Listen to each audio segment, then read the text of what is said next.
I am Adam Weil, partner at White Rabbit Group. Welcome to the Pixel Perfect podcast, where we share knowledge, experiences, and motivations from creatives and entrepreneurs. Okay, Albert, excited to have you on. Let's start with just hearing a little bit about what you're currently working on, what you're excited about, what challenges you're currently facing right now. Absolutely. It is a wild time out there for agencies and service businesses. So I'm just trying to work to help them navigate whatever challenges they're facing, whether it be operational, financial, with employees, or even some M&A activity. Great.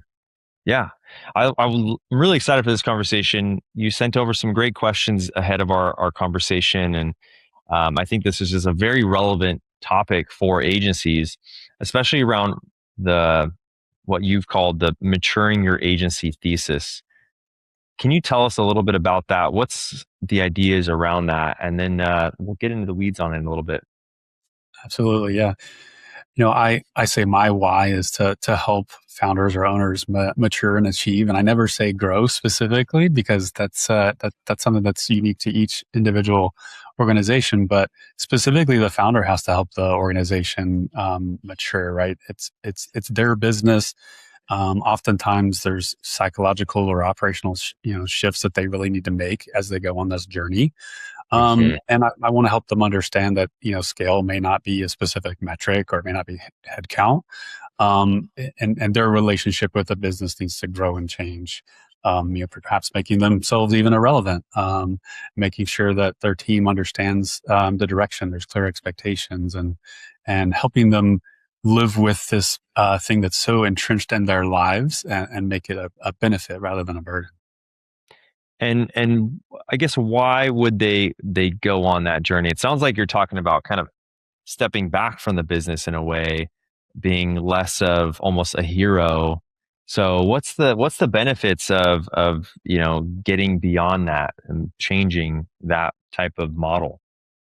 Right. I think that we as owners and founders often have to kind of put on a mask, like we've got everything covered, everything's good, we're the hero. But ultimately, as organization's like an organism, right? There's various parts and pieces, and rather than think you need to be the one to always fix the problems, right? You have your team there, and if you don't allow them to help solve problems, right? There's this sort of learned helplessness that will sort of exist in your business. I love Dan Sullivan's Who, Not How. So finding the right people to do the right things. And I did it at my business. I thought every problem I had to solve and figure out how to fix it. But ultimately, the better path is figuring out who can help you fix it, whether it's a member of your staff, whether it's a third party like White Rabbit Group, whether it's a bookkeeper, whatever it may be. And so to ultimately grow and feel successful in like your business, sometimes it is handing it off to someone who's better suited for it than you. Yeah, that's an interesting one, because I've seen some agencies, when they hire, I think they hire someone who's going to handle a very specific task. And a lot of times they actually know how to do that task. And so they're just teaching someone to do that. So it saves them time. So I think that's one way of hiring. And sure, that I think that could work, but it seems like a very limited model, because you're just assigning that one task. You're the best at it. You're now teaching them, and then that's what they do. And now you have some time back. Versus I see other teams will hire someone to be more autonomous and to solve a problem that they don't even know how to solve. But I think the challenge with that is, how do you know how to find the right person if you don't know what the solution is to the problem, or even what the problems are? So how do you think about that? Is there a time and place for either hire, or should you only look at one or the other? I do think it's both. I mean, the first scenario you described, right, is you may know how to do it and you're going to teach someone else to do it or hire somebody, but are you doing like $25 an hour work when you really, as the owner, should be doing $1,000 strategic growth work, right? So yes, you're changing your hours, but you're actually more spending your time on the things that really only you can do and you're the most valuable at, and offloading those things that others can do and are perfectly capable of doing just as well, if not better than you. The other camp is sort of some self-assessment, right? Of, is this something that I can figure out, or is there truly experts out there?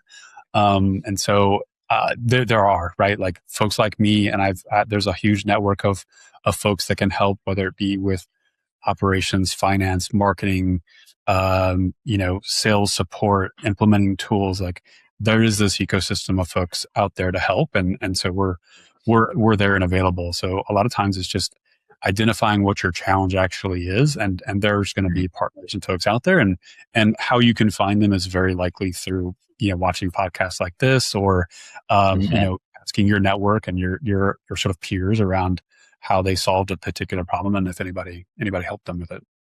Mm, yeah, it's good advice. Yeah, talk to your network. Don't rush into a decision, right? I think references is one of the most underutilized um, part of a process is talking with people that they've worked with. I think you learn so much in that process. Um, so, okay, how do you what do you suggest to a founder who wants to make this change? Where's the first place that you recommend that they put their energy into? Or is there questions that you ask to try to reveal what that first place should be? Yeah, absolutely. I love this concept of like not enough life or enough number. So I think the first step is to look internally. Sometimes you're in peer groups, which is a great accomplishment, but maybe you're hearing these big numbers of revenue or headcount or whatever, and you're like, oh, I must be that. I was Mm, guilty of it too, right? But ultimately, it's like, what do you want your life to be as the owner? Like, what is this business with you? And so, understanding and looking internally at what do you need? What's enough? What milestone really is it? Are you being ego driven, which is really an enemy to your success? So, what are you trying to get out of it? We when I was running my agency, we did talk a lot about getting bigger, but not at the sacrifice of maintaining our margin, keeping our culture healthy, having great people. And so mm, deciding who you really want to be, both you as an individual, but you as an organization. And so you're not comparing yourself to others. You have a goal in mind that is relevant for you. And that makes pursuing it so much more valuable and applicable. yeah. So, what are the right targets? Because we've fallen victim of that too. Just looking at what our peers are doing, go, yeah, let's chase that number, let's chase that head count. And so, how do you look inward and identify? Is it about kind of listing your values, or what's that process look like? Absolutely. I'm speaking to the founders directly, right? This is your business. This is here to help you and help you live out your values, and so it needs to reflect you. So be a little selfish and think about what is the thing that you want to do within the business. Really, what are the things that you are best at in your business, and how can you create a situation where you're doing the things that give you energy most of the day and provide the most value to your business. Mm, And yes, you look at your values, which obviously come a lot from the founders and the culture they've created, and so you're starting to make decisions on what your future looks like through that lens. You can envision a particular future. You say, well, at that size or at that makeup or positioning, can we still live our values? And so you kind of need to use those as a mm, lens to look at that future and see if it matches what you sort of set out to do and what you want in your situation. Is getting to a certain scale going to cause you to have to do things that don't energize you and are totally outside of the realm, or you're going to have to outlay a particular amount of money, and therefore your value of maintaining profitability and stability is not sustainable. So it's right, being a little bit selfish around what you actually want in terms of your role at the company, but also measuring your goals against your values. right, right. That makes sense. So as an agency grows, I think what tends to happen is they self promote a lot of times, and you know there's tends to be a middle management gap. So tell us a little bit about that. How does that happen, and how do you fix that sort of problem? Yeah, it's a natural evolution as you go from that kind of smaller team to now you're growing, you need to create structure. So you take some of your best performers, maybe your top designer or brilliant developer, and they get promoted right to those leadership roles, whether it be manager, director, supervisor, whatever you want to call it. Right. And we as owners, a lot of times we don't even have management training ourselves, and we don't provide management training for those that get elevated. So you're sort of Right. setting themselves up for failure in that respect. On the one hand, not providing them the training and sort of expectations, but you're maybe trading a short-term problem for something sort of long-term where Mm. you've now created this structure so you can scale, but maybe you're going to have attrition, or maybe people are going to be frustrated, and you're going to end up, losing people because you haven't set them up for success. At Right. Union, how we tried to solve for this was creating career framework and growth. And you can do this really at any size, and lay out what the structure and advancement of certain roles will be. And we made sure in certain cases, especially for like that creative or technology routes, to include an individual contributor path, right? So people felt like they could grow in that role or in that sort of department without having to be a manager if that wasn't their skill set. Whereas if others are more inclined for that, then they could take that route, and then we would invest in training them and providing them the systems and tools and processes to be a good manager, and have that kind of throughout the Mm. organization. And can you give me a snapshot? What does that typically look like? Is that, spending half a day on a Friday once a month doing some sort of workshop? Is it continuing weekly education? I mean, how does that actually translate into, a plan? Yeah, I think for the management training side, it is sort of picking a methodology, a training, a coach that aligns again with your values and how you want your team to be managed, and so that it can be um, rolled out to everybody who's in sort of a management position, whether that's creating having tools that where you can have check-ins and one-on-ones and pulses and things like that. So again, creating the tools and systems and training for what you want. But laying out the organization, that's a little bit more of a task, right? Like organizing what the future version of your organization might look like, and how Mm. you would grow. And so I suggest people, look 2-4 years out and say, okay, if we were to scale, what would that look like? And you kind of Mm. go from there to where your current state is, find any holes, and then yeah, try to lay out what the differences and responsibilities might be, and then go back and look at your actual team and say, okay, what seats really do make the best sense, and how could people grow? And then you can have fair conversations with them about what their future might look like, and you can give Yeah. them a picture of that future role should it exist.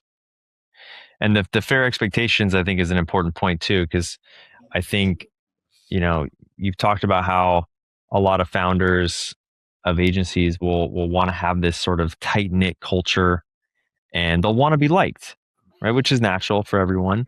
But there's obviously a downside to that. And you labeled it the unexpressed expectation tax. Tell us a little bit about that. Yeah, so and this is a quote I've stolen, but unexpressed or unagreed expectations are planned resentment, right? So Mm. you're truly setting yourself up for resentment. And this, by the way, this is like life advice. This is not just Yeah. work, but um, even if it's just having a job description where you're very clear about the expectations, or hey, in certain scenarios you can run with these things and you're good to go, or in these situations I want you to come back to me, or even just training on management or values, and this is how we behave in the organization. So making it clear to whomever, whether it be your business partner or management or any team member of what the expectations are, prevents you from resenting when that behavior or that thing doesn't happen, right? Mm. And you if you're not clear about those things, and if you sort of avoid the tough conversations, you're going to get into this situation. And Kim Scott calls this ruinous empathy, right? When you're being nice and avoiding these conversations, but Mhm. ultimately the org's not moving forward, the employee's not growing, and you're actually doing more damage Yeah. than you would. So having the hard conversations, like even in the systems, right? We ran EOS, and so Mm.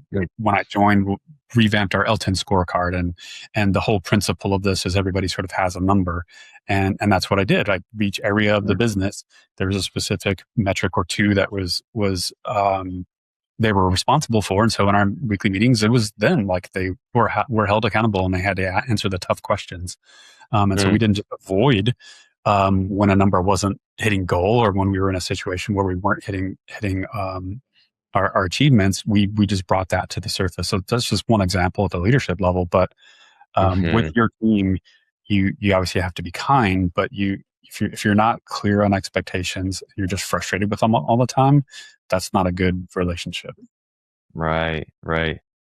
And how do you navigate that sort of messy middle? Like you've mentioned that the process is to get an agency to 15 people will completely break when they try to scale to 50. What is the hardest part about navigating the messy middle and transitioning from a tight knit kind of tribe type feeling, um, running on kind of like oral tradition, really, Mhm. to a more formalized organization?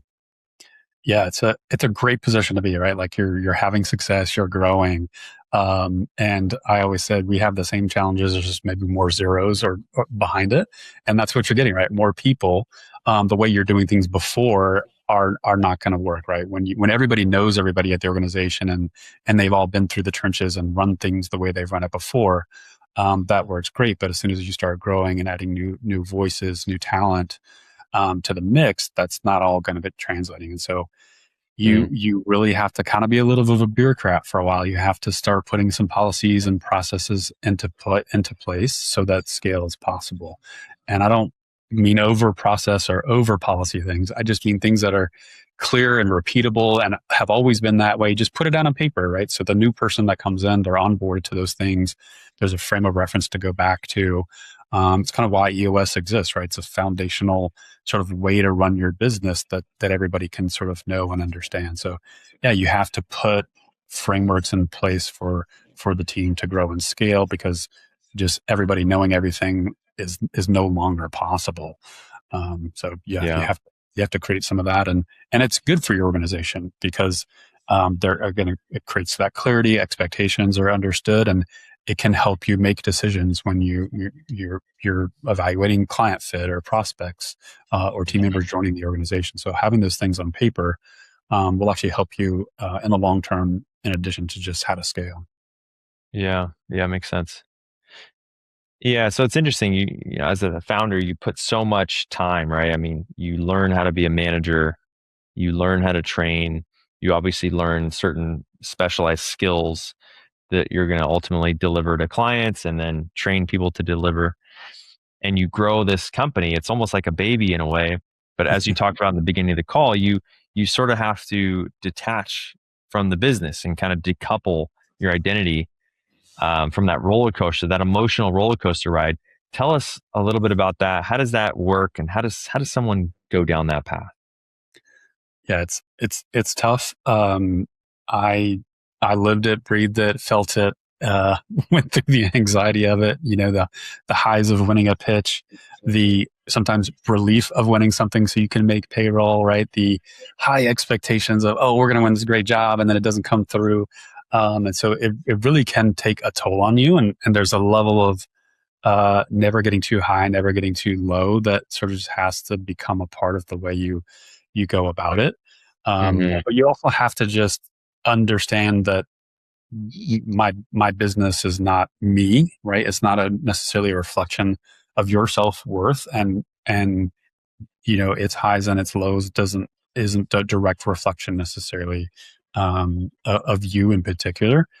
you know, a lot of times people look at it from the financial side, right? Like they look at measuring where they're trying to get to. So the advice I have to people is follow the look at the, don't be stuck in that sort of gap. Look at the game, look how far you've come. We also, as founders, don't do a good job of celebrating the victories and the achievements and the success over the years. So if you can Mm, take a look back and see how far you've come and appreciate that, the delta from where you are to where you try to maybe want to get to, all of a sudden doesn't look quite so ominous, and you can sort of live in that duality. If I've come a long way, yes, we still have a path to go, but you're not always chasing that next thing. So I say, try to decouple a little bit, try to have the right who's in place so that you can build a little bit of a wall between the two. Like you can check out and not have to check email all evening, or be constantly connected. So create an environment where it's possible to truly deconstruct yourself from it. But it's hard. Don't get me wrong. Like Yeah. when we, you have people like when we went through due diligence, right? They're diving into your details, right? And you try to not take it personally because it is sort of, it has been your baby. Mm-hmm. But Mm-hmm. if you've run a good business, if you've done these things properly, you can look at it more objectively and say, okay, I'm not going to take scrutiny personally. Like this is a business, like they're evaluating that, they're not evaluating me. So I Right. think you create boundaries, and you can also just make a decision of what you're going to reflect upon yourself versus your business. Yeah. Yeah. It's good advice. Yeah. Having those rules, right? Not looking at email past a certain time is maybe a small one. Even a helpful thing for me is just been going on vacation and just trusting my team to execute while I'm away, deleting Slack and even my email from my phone. So I just don't even have an option there. And yeah, I think those sort of things can help you start to emotionally kind of unwind a little bit. Yeah. A lot of the founders I talk to when I'm going through kind of a business assessment or onboarding, I'll ask them like, what do you, like, what does the desired future say? Like, what does it look like if we're successful in going from where we are to where you want to go? And almost inevitably it is like, I would love to be able to go on vacation and not worry, or not have Mm, to check on, or not have to do X, Y, and Z, right? And so, yeah, exactly what you're describing is the goal. And so think about that. Like if you were to go on vacation, what would happen? And so are those things right. that you really need to do? Or are those things that you could schedule in advance or pick up when you're back? Are those things that there are other who's that could take up? We were big on having coverage plans, right? Even leadership had coverage plans of, hey, here's the current state of things. Here's what I'll take care of when I'm back. These things come up while I'm gone. Person A Mhm. can handle it, B can handle it, and person C is the ultimate one who decides whether I get texted or emailed or called, right? And so Yeah. created a system where we were insulated from that. We were trying to save Mm, ourselves. And we, yeah. of course, did that across the whole organization, but it's 100% applicable to the founder as well. Yeah. Yeah. One quick question. How do you differentiate? Because I've heard others talk about this and it's not totally clear to me, but defining the difference between delegation and abdication. Abdication is, as I understand it, a little bit more than delegation. You're kind of just stepping aside, removing yourself maybe a little bit too preemptively, versus delegation is a little bit more, of a process of handing things off in a more healthy way, is how I understand it. But how do you differentiate the two? Do you have a separation between those, a distinction? Yeah, it's a good question. The abdication, I would be more inclined in a partner relationship, right? Where you're saying, hey, look, this is your area and I'm letting you sort of run with it. And like, I don't have, Right. I'm not delegating. It's like, this is yours, you own it. So I see that a lot in partnerships, where you have maybe multiple partners, maybe someone's like new business, someone more operations or creative or whatever it may be.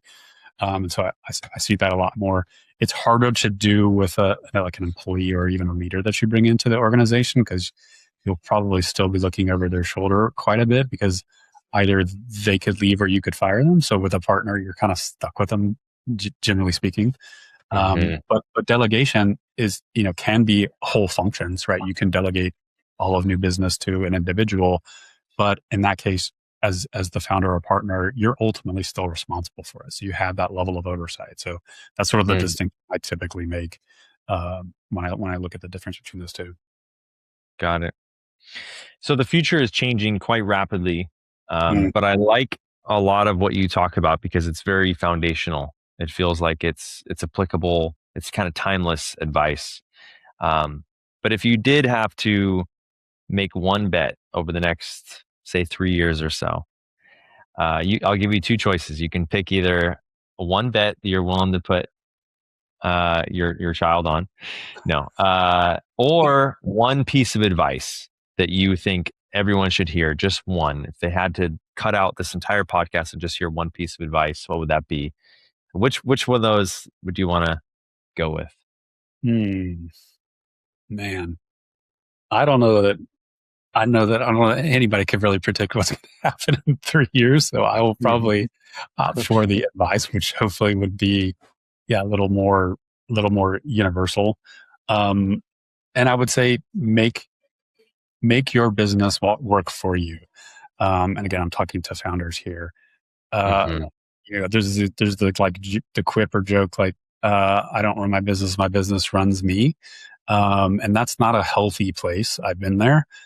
So I would encourage everybody to find a way that their business works for them, and that's going to require some fundamental work, maybe some delegation or abdication.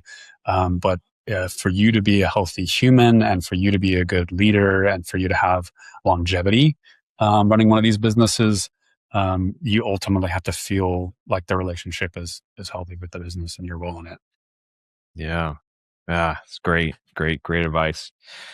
Well, thank you, Albert, for coming on and sharing all the wisdom. I really appreciate it. Where can people follow you and learn more about you?